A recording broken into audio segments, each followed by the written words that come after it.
Leia Healthcare, looking after you always. Proud sponsors of Real Health with Carl Henry. Hello and welcome to Real Health with me, Carl Henry, in association with Leia Healthcare. Folks, on this week's show, I wanted to focus on your gut, not your gut instinct or going with your gut, but more importantly, gut health. It's a topic I've covered before on this show, but for this episode, I wanted to focus on bloating, reflux, constipation, and all the gut health myths that are out there. We're going to pick 10 of them and talk through them. There are issues a lot more common than you think, with many people suffering from all of these ailments. So to find out more and to get some advice on how to best deal with them, I'm delighted to be joined by Lorraine Maher, a Specialist Gastroenterology Dietitian with the Blackrock Clinic. Lorraine, welcome to Real Health. How are you?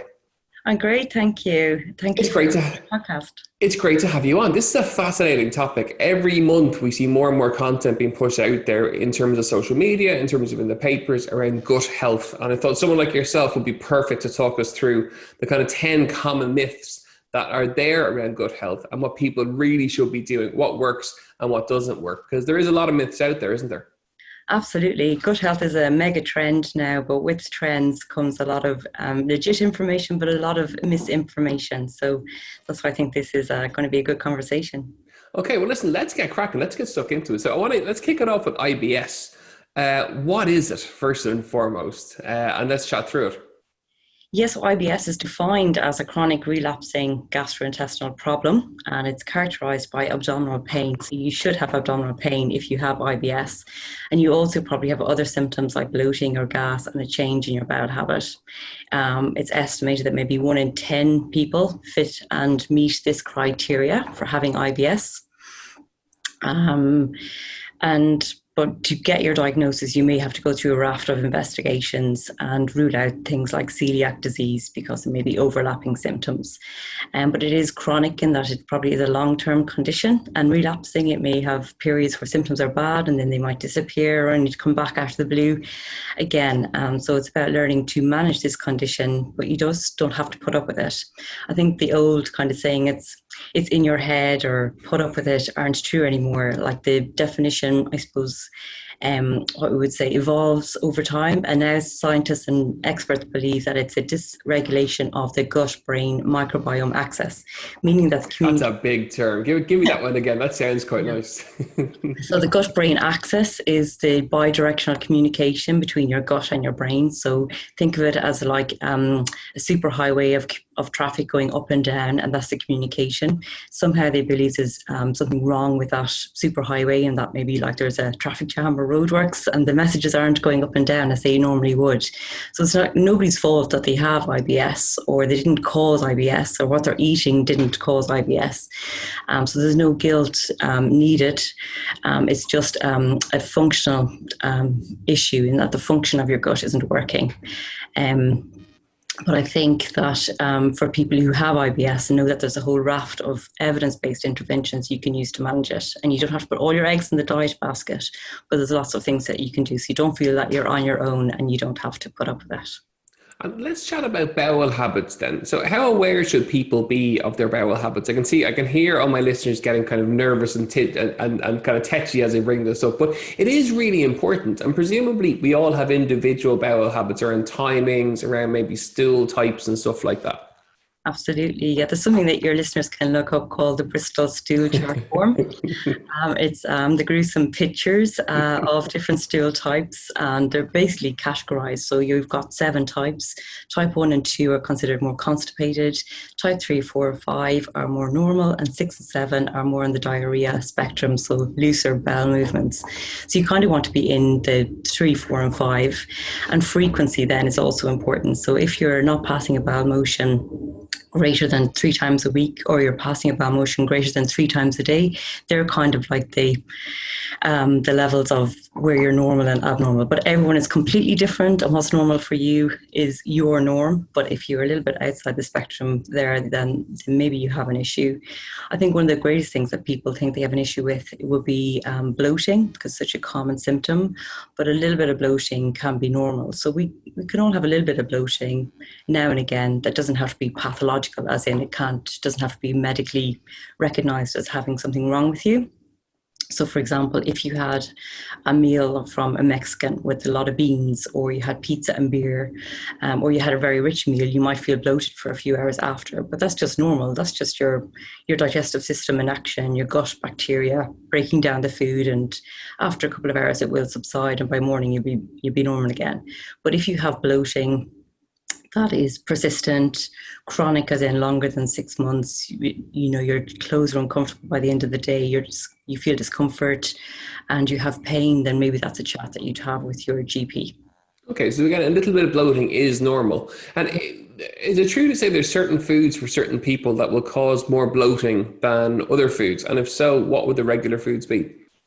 Yeah, so you have to kind of look at it, not just food alone, but eating behavior would be one of the first things I would look at. So how fast you eat your food. So if you're a fast eater and gulp down your food, you're not chewing your food, and you're probably adding air down into your gut.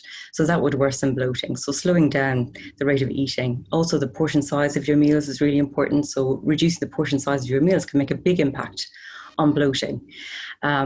Also, like foods in terms of what would be common culprits, maybe lactose, or what we call polyols, which are like in sugar-free products such as like mints or I don't know, like chocolates or sweets or things like that. These kind of ingredients.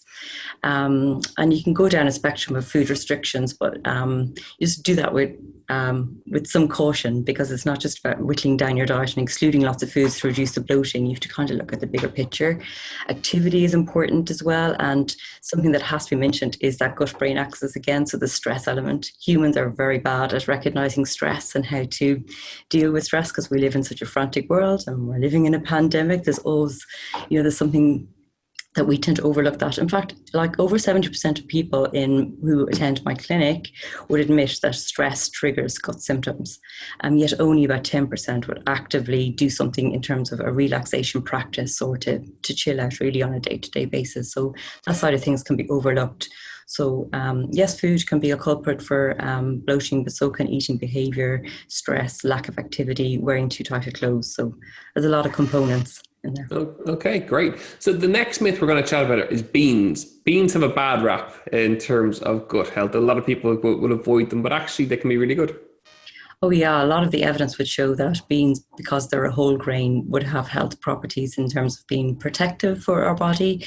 But they get a bad rap for two reasons. One is because of the lectin content. So this is a little bit of fear-mongering, fear-based food messaging, which is all the rage at the moment. So making people afraid of certain foods because they're toxic. So there's not really justification for that. There's a couple of trials that did look at people who got kind of a food poisoning from eating beans.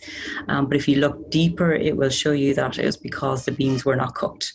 So uncooked beans, yes, can maybe give you what would be similar to food poisoning. So if you ate an uncooked kidney bean, you probably would feel quite sick. But when you eat the kidney bean from a tin, you're absolutely fine. And that's because the canning process denatures the lectin to make it perfectly fine. Other times beans, yeah, well, we all know the rhyme of beans are good for your heart. So a lot of beans may produce increased flatulence or wind or bloating, and that's because of something called a fermentable carbohydrate.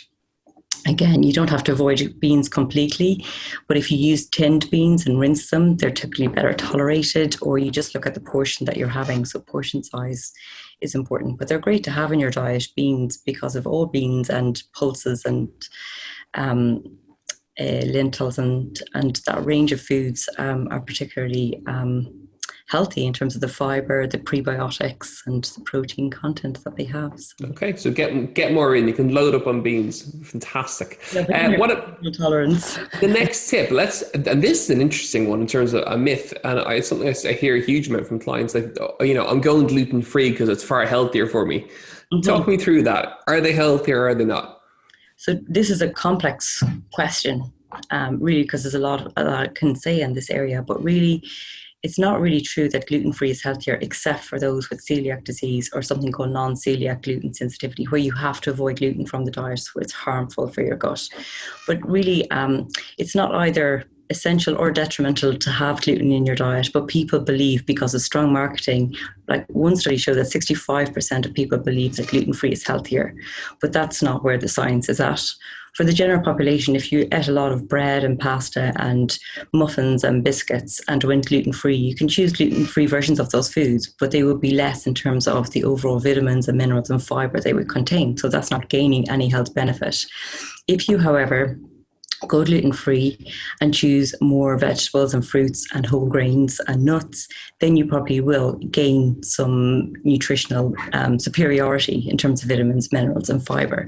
And that could be the reason why you're feeling better, because you've reduced a lot of the processed foods in your diet. Or also, it may not just be the gluten element, it may be that fermentable carbohydrate element, which is the carbohydrate part of the grain. And that's a different sort of conversation, but it just is also just trying to say that it's not always gluten that's the culprit if you felt better. And something that I find really interesting is something called the nocebo effect to food.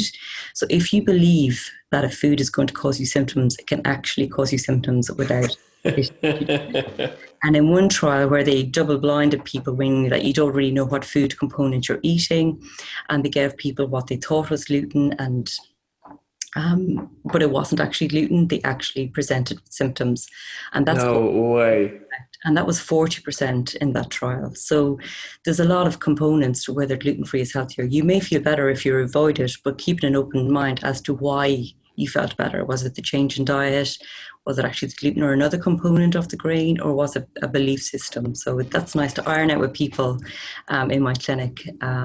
Like I do, fascinating. Yeah, everyone knows their own body and they know whether they feel better or not. That is valid.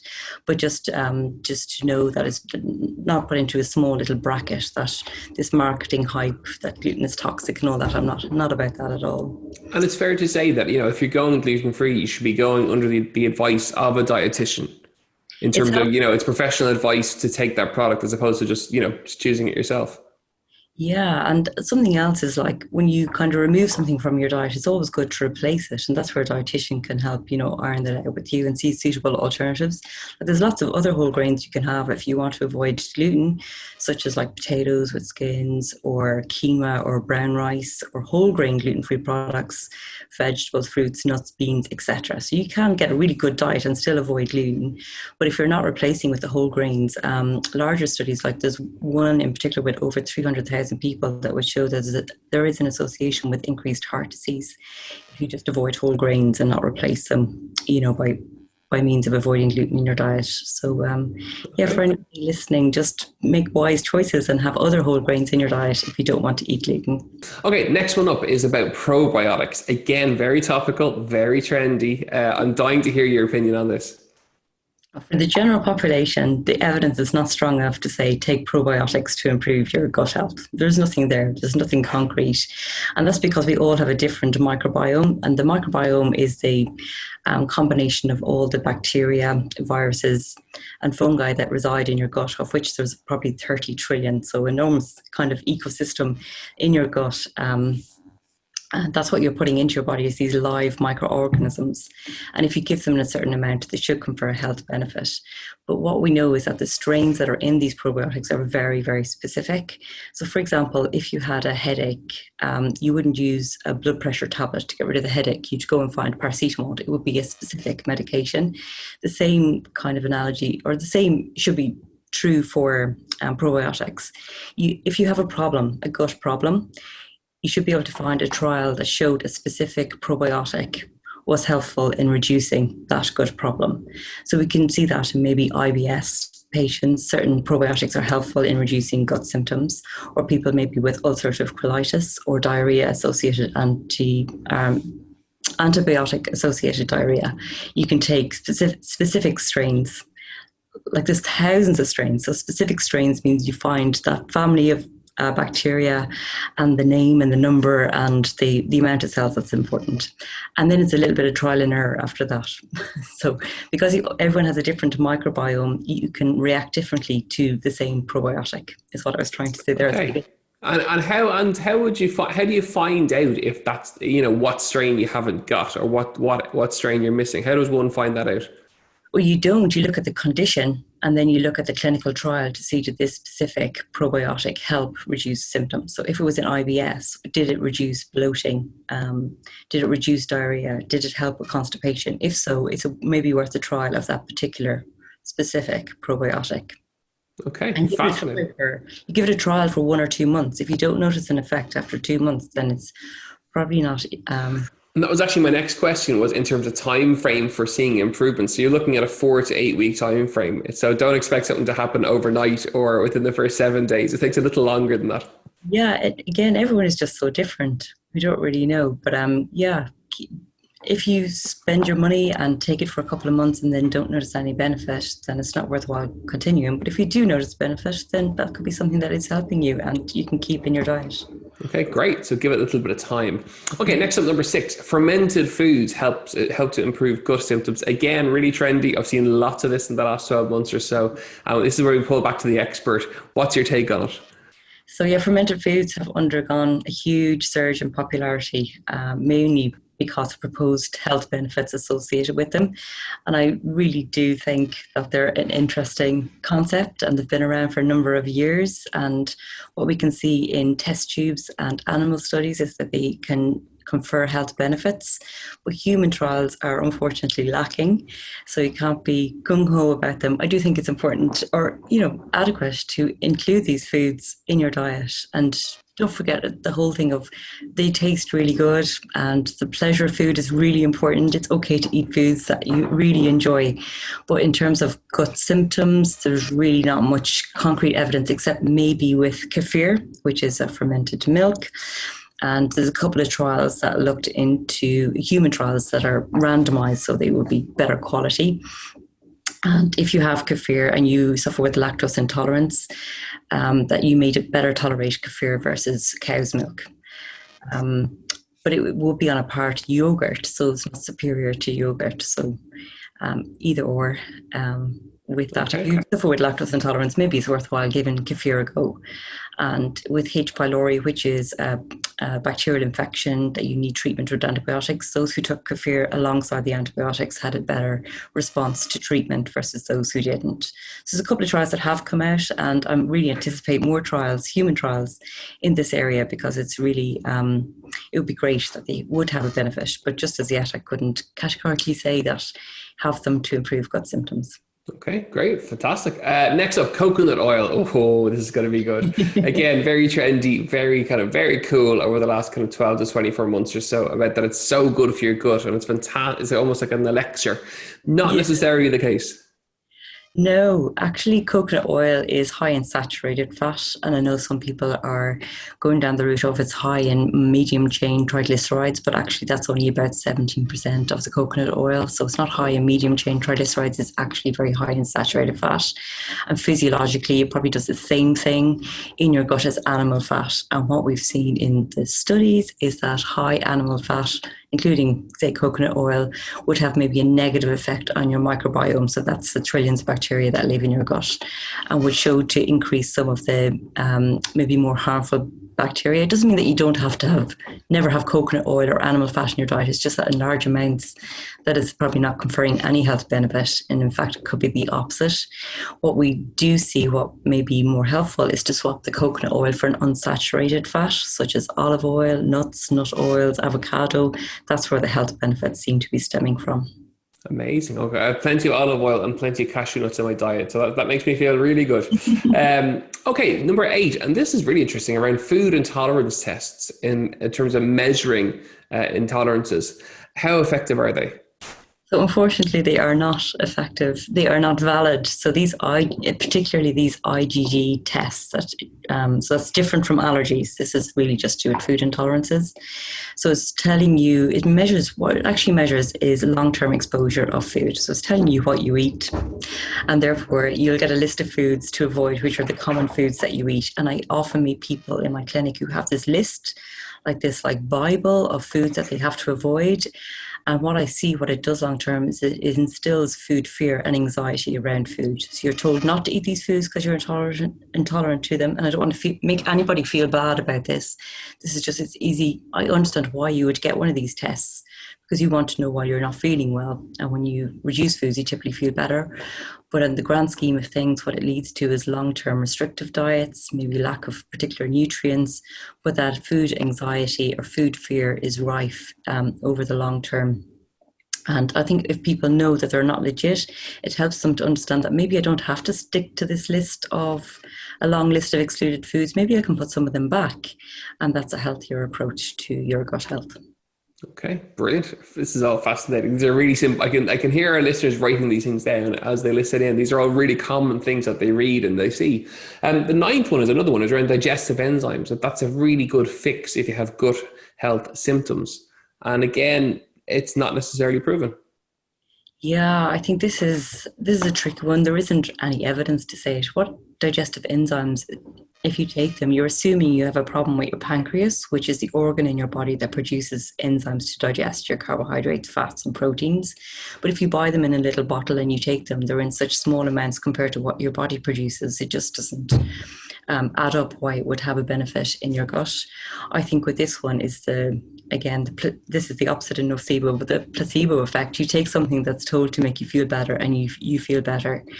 What we know in practice, as in if there was somebody on the wards here in the hospital who had pancreatic disease or surgery, we would give them a prescription with comparable amounts of enzymes that your body would produce. And that can help them digest their food. But really, if you take digestive enzymes, they're not economical. You've got a whole raft of digestive enzymes in small amounts, so I'm not really sure what effect it could be occurring. If you did have an issue with beans, say for example, or lactose, you can get individual enzymes to help break them down, and it helps for some people. But as over-the-counter digestive enzymes, I just don't see. I can't say that they're particularly helpful.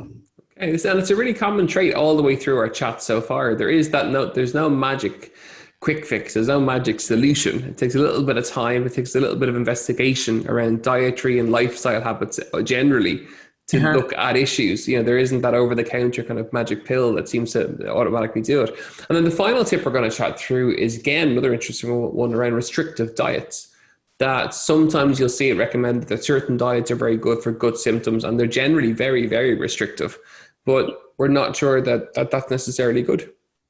No, for some people, restrictive diets can help, particularly in the realms of, say, irritable bowel syndrome, so your IBS, or maybe with inflammatory bowel disease.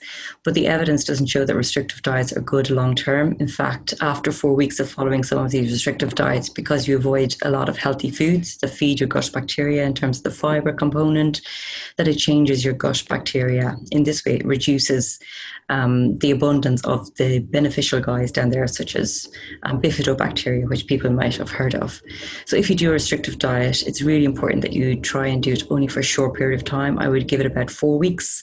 Restrict some foods. If you feel better, great. The next step, and don't forget the step, is to challenge with the food you avoided. So you can get a dietitian to help guide you on this, but you systematically challenge with each food to understand your tolerance.